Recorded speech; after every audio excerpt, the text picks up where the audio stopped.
সুন্দর করে ঘর বানিয়েছি।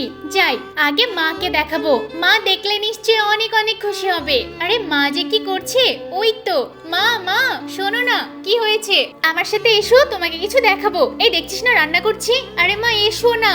এই তুই কি আমার কথা শুনতে পাস না? দূর, আমার খেলনা কেউ দেখতে চায় না। আরে ওই নাতিটা দেখছি অনেক মন খারাপ করেছে, আমি বরং গিয়ে দেখে আসি। এটাকে এখন আমি ভেঙেই ফেলবো। কই দেখি তো কি বানিয়েছে। আরে সব তো ভেঙে ফেলেছে, এত মন খারাপ করলে হয়? এখন আমাকেই বানাতে হবে। এই তো আস্তে আস্তে আমি বানিয়ে ফেলেছি।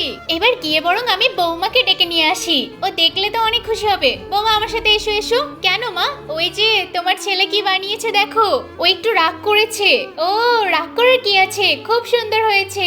আরে হাততালি দিচ্ছে, এটা কিন্তু অনেক সুন্দর। থ্যাংক ইউ মা, থ্যাংক ইউ।